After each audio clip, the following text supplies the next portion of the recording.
Hola, bienvenidos. Aquí estamos nosotros en una nueva edición, nuevo programa a través de Canal 5 para compartir con ustedes especialmente. Muchas gracias por elegirnos, gracias por estar del otro lado. Todos los miércoles, 22 horas, estamos aquí y con sus diferentes repeticiones, tanto el jueves como el viernes, fin de semana también. Así es que desde ya, nuevamente, muchísimas gracias. Para hoy estaremos hablando de algunas cuestiones que nos resultan más que interesantes.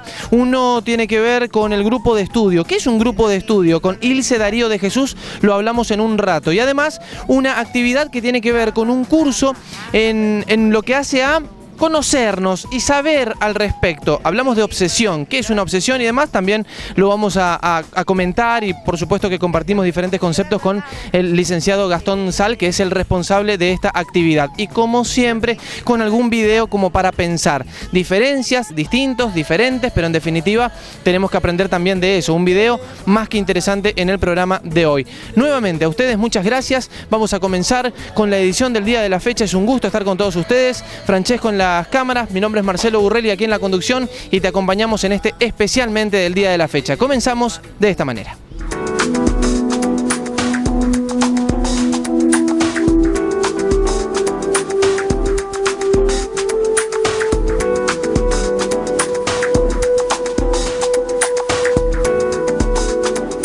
Para especialmente estamos con licenciado en Psicología Ilse Darío de Jesús para hablar de uno de los temas que viene muy bien comentarlo a través de un medio masivo como la televisión.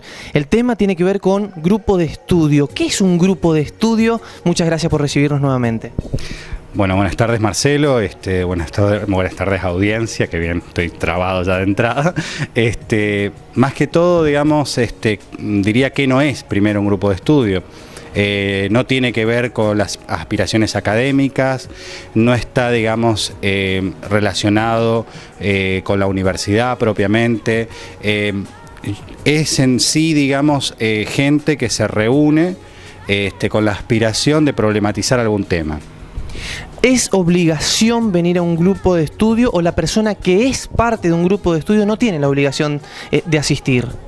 Creo que la gran diferencia es que hay un deseo, hay una motivación de encontrarse, no es obligatorio, no es clasificatorio, no hay examen, no se rinde examen, simplemente, digamos, lo que tiene que no faltar es ganas de poder curiosear, este afán de ir más allá, de no quedarse con la superficie de la lectura.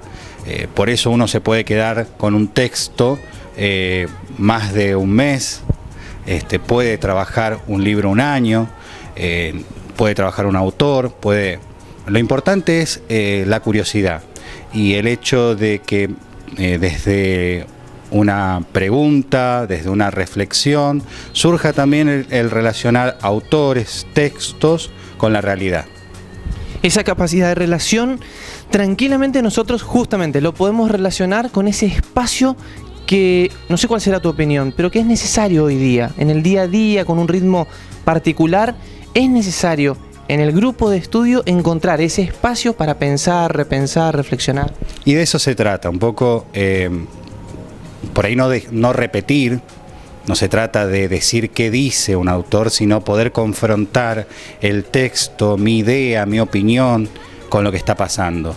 Yo creo que la gran deficiencia de la educación actual es el hecho de que se clasifica de una manera muy narcisista lo que se propone, y en realidad es como que en muchos casos el profesor o la universidad aplaude lo que da. No valora tanto y no hay una experiencia de apreciar al diferente, al que puede pensar. Es más, en muchos casos es tomado como el anarquista. Por eso creo que los grupos de estudio son como las catacumbas del siglo XXI, de donde van a surgir los libres pensadores. Y esta posibilidad de ver si realmente lo que nos dicen es cierto, cuál es el trasfondo de un discurso, qué hay detrás de una afirmación. No hay afirmaciones inocentes. Entonces, poder pensar y pensarnos me parece que es la gran propuesta que uno puede presentar en un grupo de estudio. Y con tus palabras, ¿por qué es interesante bucear, desmenuzar, analizar textos que después lo relaciono con la realidad, con el día a día, con la actualidad? ¿Por qué es fundamental en una persona o por qué te parece que es positivo hacer esto? Yo creo que el beneficio de leer y de leer en forma profunda y reflexiva, hace que uno se asome a la cotidianidad y pueda ver de una manera mucho más amplia lo que todos los días aparece. El fenómeno siempre está provisto también de la creencia, de cómo uno se ha formado.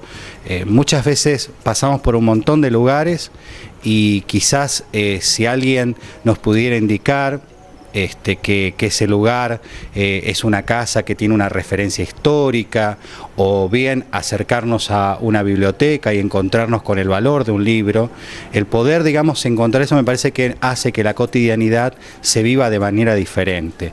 Yo creo que la posibilidad de pensar y de pensarnos es que la vida no se transforme en una rutina.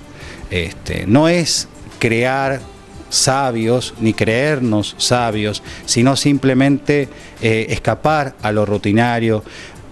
Quizás, y yo creo que este es el gran desafío, no acostumbrarnos a aceptar las cosas como nos presentan, porque en muchos casos se suele escuchar como discurso que domina la cotidianidad: bueno, roba pero hace, entre otras tantas cosas, digamos, que por ahí, llegado un momento, pasamos a generar esto y propiciar esto también de quedarnos cómodamente en el lugar de aceptar las cosas como son. Yo creo que la reflexión nos permite no solamente tener una posibilidad crítica, sino también de propiciar otra manera de presentar la realidad y otra manera de ver la realidad. ¿Es posible salir de esa zona, como diría alguien, ¿no?, de esa zona de comodidad, de esa zona de confort? ¿Es posible que una persona, cualquiera sea su carrera, siendo parte de un grupo de estudio, en algún punto salga de algún adormecimiento? Yo creo que es el valor de los clásicos, ¿no? O sea, cuando uno se acerca a Sócrates, la idea de la mayéutica quizás, si sabemos preguntar qué es lo que falta por ahí en la academia, qué es lo que falta en las universidades, no nos enseñan a preguntar, nos enseñan a repetir.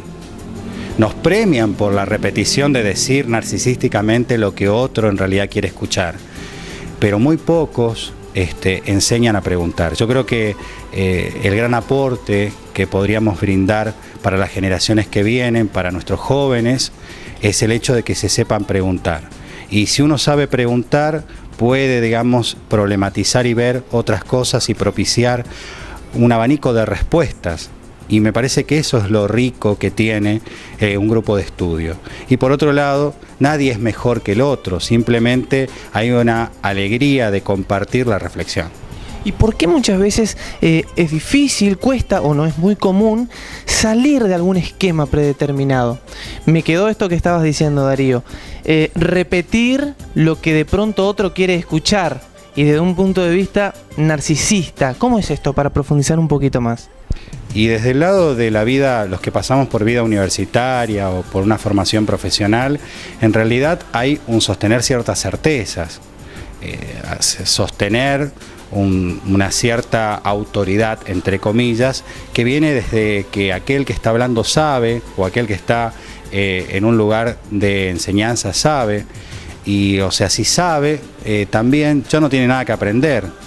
Y por ahí, o sea, nos conformamos con los conocimientos adquiridos, y también a veces nos conformamos con esa imagen que se forma. Yo creo que si uno entiende que el saber es algo que uno va a buscar, que nunca lo tiene, y siente, digamos, que cada vez que lee un poco más, desconoce más, y puede vivir con eso, y puede sentirse movilizado, yo creo que cuando el joven encuentra el gusto por esto, constantemente siente que tiene que preguntarse, buscar, bucear, y esto me parece que es el aporte de lo diferente, que uno no lo encuentra en la universidad. Muchas veces se puede decir que es parecido, pero no sé si es igual. ¿Hay alguna diferencia entre conocer y saber, conocimiento y sabiduría?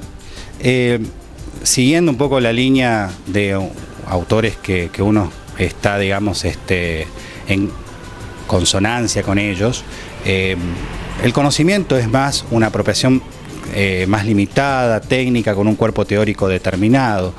Y la sabiduría también, o sea, los tipos de saberes, involucra también la cotidianidad, las creencias, y es un sentido mucho más amplio que el conocimiento. El conocimiento está dentro del saber, pero no lo sintetiza para nada. El saber no está dentro del conocimiento, es al revés.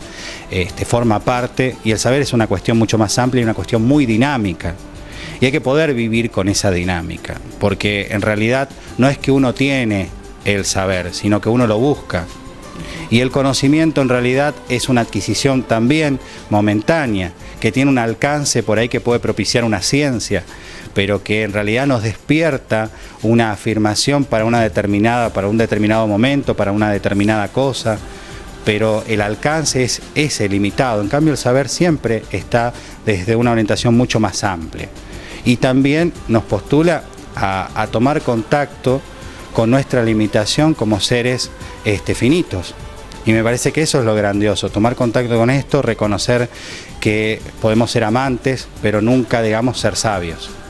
Con respecto a dinámica que mencionabas hoy, en líneas generales, para alguien que está viendo especialmente, que está viendo el programa, ¿cuál es la dinámica de un grupo de estudio? De hecho, la disposición en un grupo de estudio también tiene su particularidad. Claro, por ahí, o sea, normalmente, siguiendo esta línea de que no hay un punto de verdad o de saber que genere, digamos, las indicaciones, es circular. Porque justamente el discurso circula, la palabra circula, el conocimiento se produce, nadie lo tiene. Entonces todos aportan algo desde el momento en el cual dicen, bueno, a mí me pegó esta frase, yo lo relaciono con tal autor, y entonces después de esa producción conjunta, todos nos enriquecemos. O sea, ya diálogo quiere decir entre dos logos. En el grupo se produce siempre la terceridad, algo que se genera del encuentro entre todos y que nos enriquece a todos. Como para ir finalizando y agradeciéndote nuevamente por el tiempo, ¿cuál es el ámbito, la profesión que estila trabajar con grupos de estudios? Y si es que, por ejemplo, en Corrientes Capital, en Corrientes Provincia, en la provincia toda, se da esta actividad. Sí, más conocido en el ámbito es en el ámbito psicoanalítico, digamos, que es uno de los puntos de la formación para el psicoanalista. Pero yo creo que se puede, digamos, también generar desde otro ámbito y siguiendo una línea de carácter mucho más amplio, no plantearlo solamente desde el psicoanálisis, sino plantearlo, por ejemplo, de poder leer a autores como Michel Foucault y ver, digamos, todo lo que nos puede generar leer sus textos, leerlo en las distintas épocas, poder, digamos, cuestionar determinadas cuestiones del poder, por ejemplo, que es muy actual, del biopoder, de la biopolítica, a través de sus conferencias, ¿sí? Desde ahí, digamos, nosotros, uno puntualmente, cuando verdaderamente lo lea Foucault, entiende que Foucault no quiere que uno devenga Foucaultiano, sino que pueda devenir uno mismo. Y me parece que esa es la gran diferencia que propone Michel Foucault de otros teóricos, de otros profesionales, de otras personas, digamos, tan cultas y con tantas posibilidades como es Michel Foucault.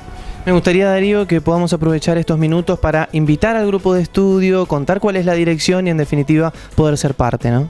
Bueno, normalmente una vez por mes, martes suele ser, a la noche, nos juntamos acá, Santa Fe 304, y hacemos esto de debatir, así que cualquier cosa, los interesados se podrían comunicar a mi teléfono, mi celular, 15 4 86 89 32.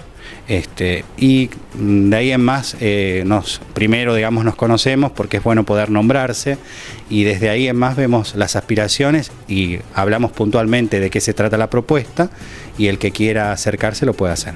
Darío, muchas gracias. Un gusto y saludos a la audiencia.